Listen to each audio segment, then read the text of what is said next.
Yeah, it's going to be late, too. Yeah. Okay, we have it ready for both the players. You want to go ahead and get us started?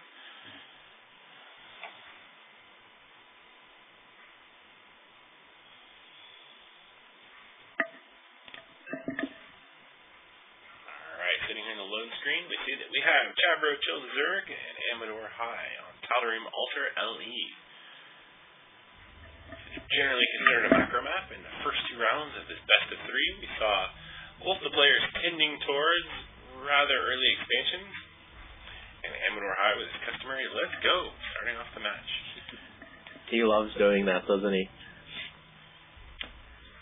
These spawn points are, they favour Zerg, in my opinion, because it stops Protoss from harassing his natural from the side. If they spawned in opposite position right now, the Zerg would be in trouble if Protoss takes Colossus tech.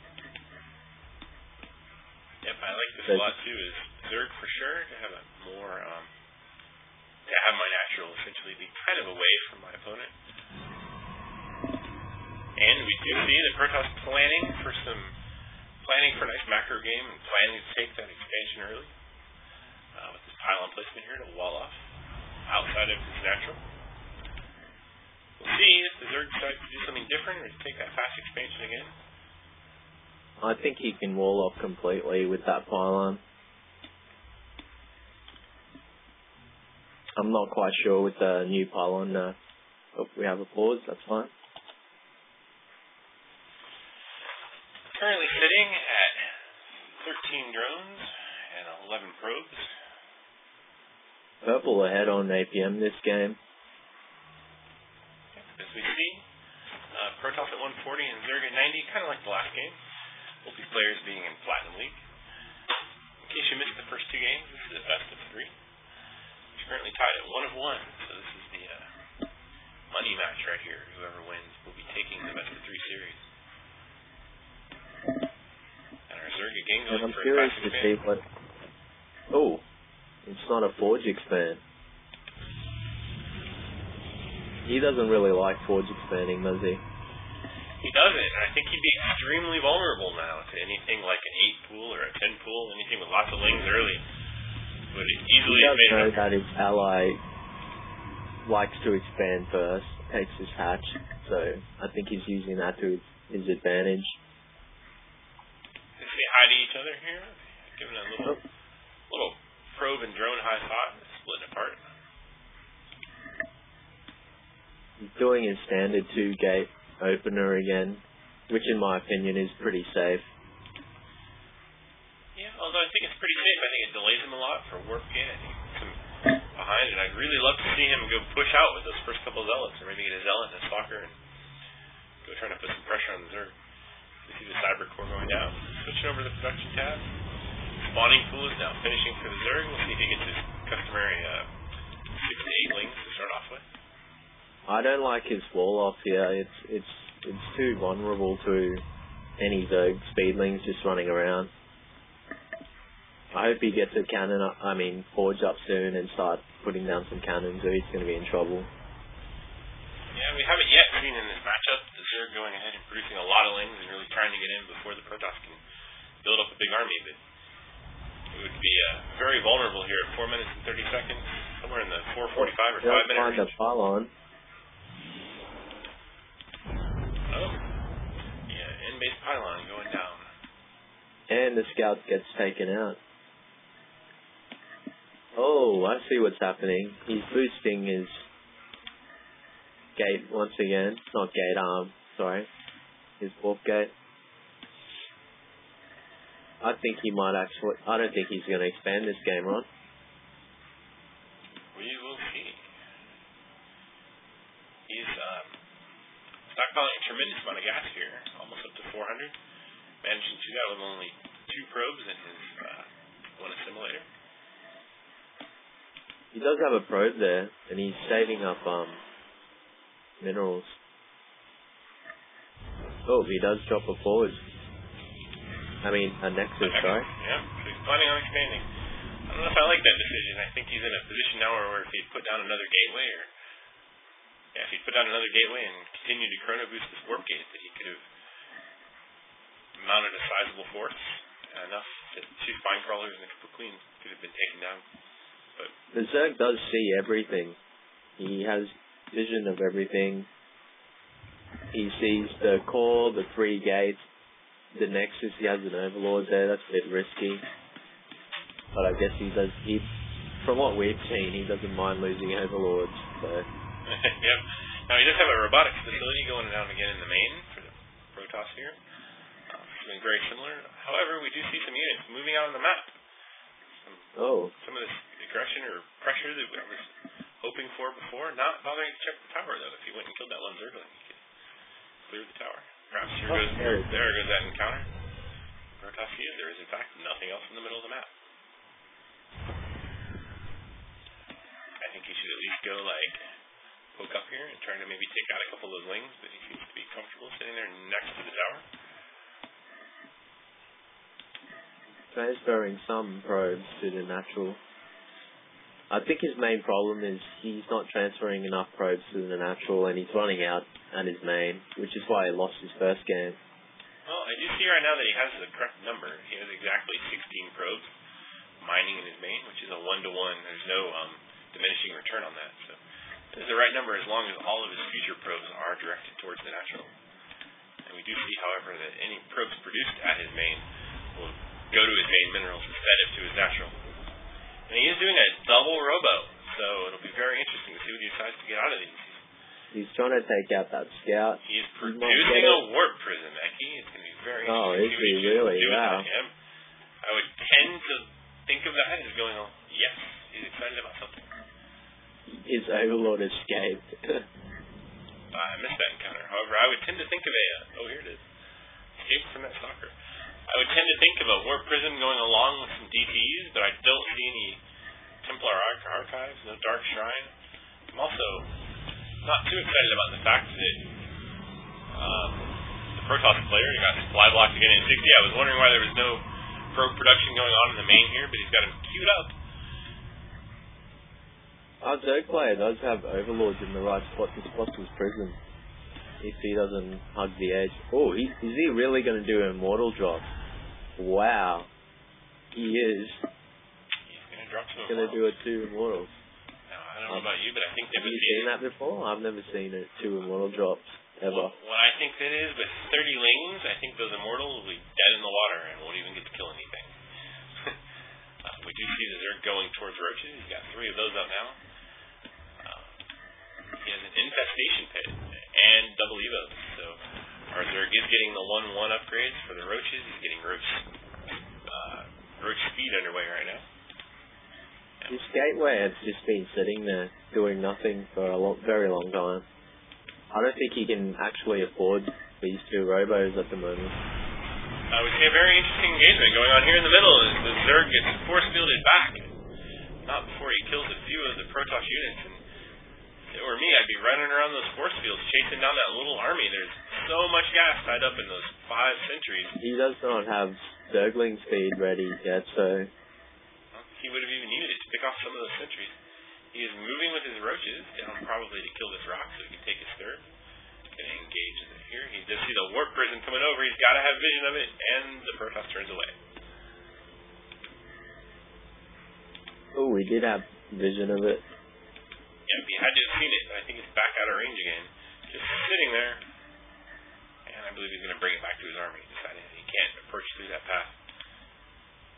And now he's got 4 Stalkers in another warp prism. So I haven't seen this from Protoss before, getting a lot of warp prisms and doing a drop. It's refreshing. I still think that with ling speed and these lings sitting in the natural, that any number of immortals that he wants to drop into the Zerg base are going to be killed off pretty quickly. But you got to remember, with dropships or warp prisms, you can just pick up your units. And if you can't attack air, then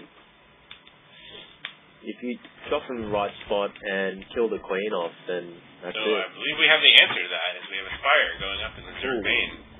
30%. Okay, look at all these gateways going up. 4 of them. Plus his 3 already. finished gateways. Okay, so the Protoss will be able to add on to this army. I really wish, once again, that the Zerg had moved out and taken care of those sentries. There's so many of them sitting here free on the map. The Zerg wants them. Protoss does have a lot of boost saved up. I'm not sure if. So here we have the engagement. Eki, go ahead and check this out. We have some stuff loaded up in his dropships. We have a spore crawler taking some important hits. Is he going to lose it? And he took out one of the dropships. The one with the immortals in it. Yep, and the other one is flying right across the spore crawlers. So that was a big mistake. He just lost a big chunk of his army, man. Yep, what I would like to see right now is the Zerg to move his entire army out and to go assume that Protoss has nothing left after losing all that. He's gonna be forced back to his base now. I'd take my third after losing that many units.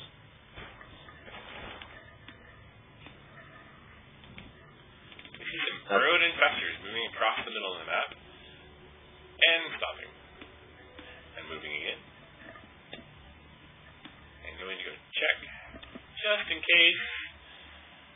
I did see it boost out a observer before. Where did it go? Is it dead? I think it is dead. It probably flew into a spore crawler. Yeah, checking the unit tab, we see no observers.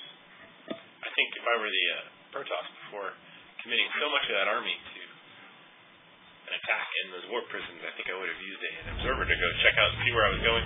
I don't really like this move, Eki. There's 3 infestors sitting over here trying to sort of out of the way near the Protoss base. I think I know what he's trying to do. He's going to pop out a lot of infested marines and try and snipe a lot of those workers there. There, he brings the overseer for vision now. Oh, there we go. That's going to take a lot of workers out if he doesn't move them fast. Oh. He's going to be able to kill a pylon or 2. Infested marines with 2-2 upgrade does do a lot of damage. Yep, as we can see here, they do 10 damage per shot. And those infestors still sitting there regenerating energy again. That was a big hit by him. He just lost 3 pylons, had to pull off workers, but he does have a lot of minerals stacked up. Yeah, I'm not sure if he's saving for it or something, or he just can't use it at the moment. So let's figure out what's going on here, Eki. We have a queen sitting there with 44 energy. We have a third base not quite up yet for the Zerg. And at his main, I don't actually see a queen at the Zerg main.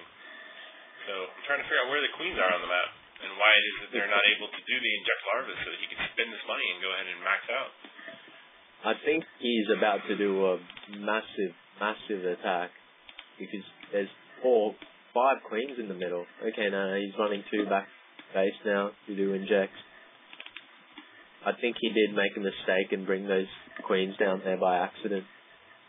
He didn't really connect his main to his natural. Here we have an engagement. Okay. The Zerg having to engage up the hill with the Corruptors left behind, pulling back, smartly pulling back. Corruptors moving in right over the Stalkers to try to pick off some of those Colossus. Whoa. I have not seen that before. I've never seen that before. That's really confusing. You don't know which one's which. It managed to soak up a tremendous amount of damage.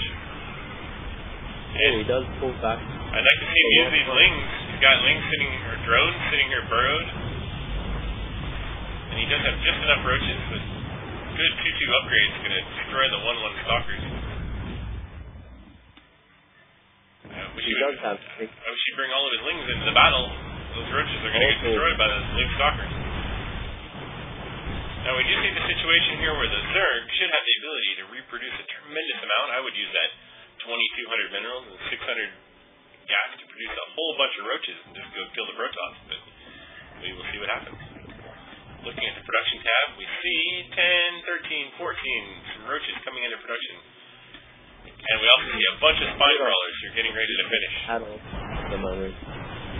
Those infestors that were sitting down there getting picked off.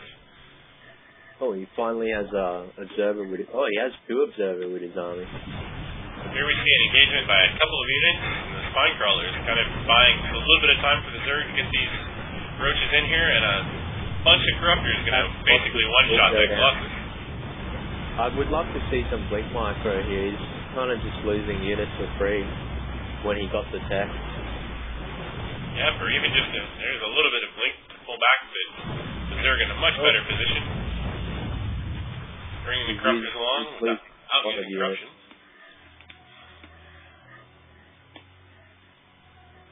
He's got full chrono in his natural. He should start trying to get a third or boost his warp gate and get out more units. He has to do something. He's in trouble right now.